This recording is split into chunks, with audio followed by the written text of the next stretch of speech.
ওদের রাত্রে কেমন হয়েছে যে সকালে নিয়ে এসছে, বলছে 9টা পর্যন্ত স্যালাইন থাক মানে চলবে, তারপরে যদি নর্মালে হয়তো হলো, না হলে 9টার পরে আমরা সিজার করব। দিয়ে ওই 9টা 9:30টার দিকে আমি আসছি, তো মানে তার ভিতরে আবার একবার করেছে স্যালাইন টেন্ডা অক্সিজেন দিয়েছে, অক্সিজেনের সমস্যা ছিল। অক্সিজেন দেওয়ার পর স্যালাইন কমপ্লিট হয়েছে, 9:30টার দিকে আবার ওটিতে নিয়েছে। তখনও ডাক্তার আসেনি, ম্যাডাম আসেনি তখনও। আমি তখন 9:30টার দিকে আসে বলছি যে কই রুগী, তো বলছে যে ওটিতে নিয়েছে।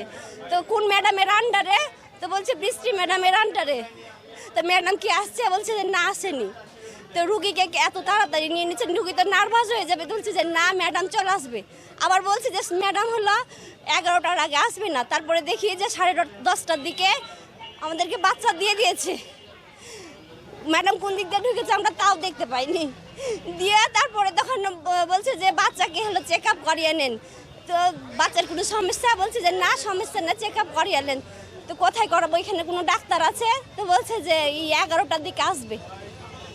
2বার 3বার খোঁজ করার পর তখন ডাক্তার আসার পরে তখন আমরা করলাম। তো বলছে যে বাচ্চার অবস্থা খারাপ, করেন সদর হাসপাতালে ভর্তি করেন, যে এখানে কোনো ব্যবস্থা নাই, বাচ্চার মা এক জায়গায় বাচ্চা এক জায়গায় থাকবে। তো বলছে যে না এখানে হবে না, ক্যানালা লাগাইতে হবে, সবাই পারবে না।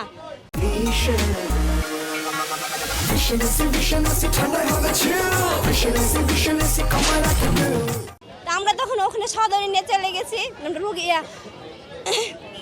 পেশেন্টকে বের করে ওখানে রাখা, তখন পেশেন্ট সুস্থ ছিল, রেখে গেল, আমরা বের করলাম, ওখানে রাখলাম। তো আমি বললাম যে তুমি বাচ্চাকে একটু দেখো, তাহলে আমরা ইয়াকে নিয়ে যাব, সদরে নিয়ে যাব। ও তখন এভাবে তা মাথা তুলে দেখলো বাচ্চাটাকে, তারপরে তখন আমরা নিয়ে গেলাম।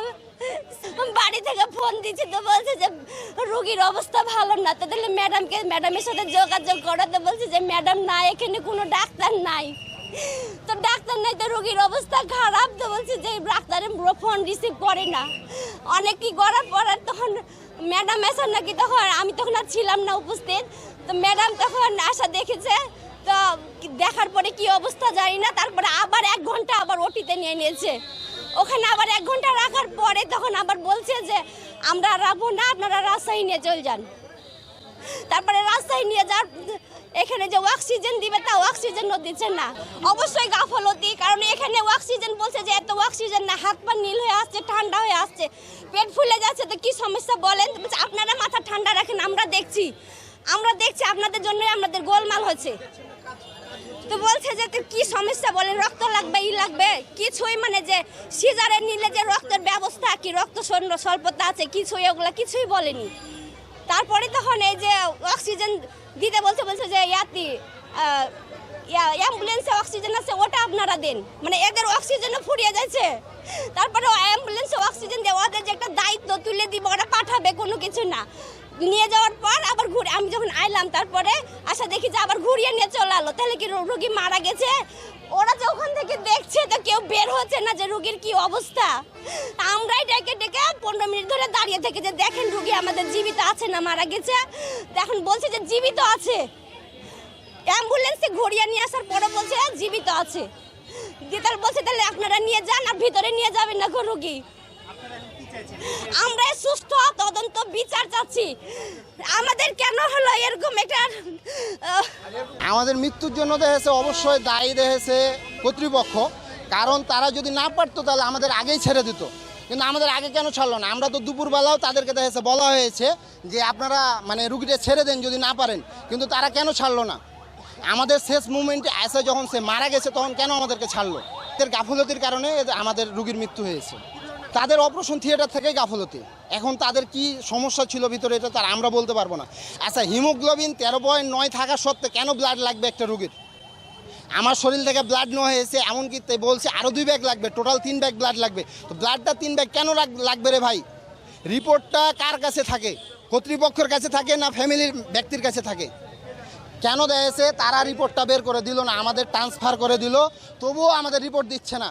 যখন আমরা একটা দেখেছে চিৎকার দিয়েছি, তখন এই জায়গাতে আপনার রিপোর্টটা আমাকে বের করে দিয়েছে। তারপরে রুগী কোনো প্রকার জ্ঞান আসেনি, কারোর সাথে কথা বলেনি, কোনো কিছুই না। রুগী বের হওয়ার পর থেকে তার শরীরে জ্বর আর আপনার পেট দেখেছে ফুলতে লেগেছে। ডাক্তারকে বলা হয়েছে জ্বরের কারণে, ডাক্তারকে বলা হয়েছে, কিন্তু কোনো মানে কেউ আসে নাই। তাদের অবহেলার কারণে আমাদের দেশে রোগীর মৃত্যু হয়েছে।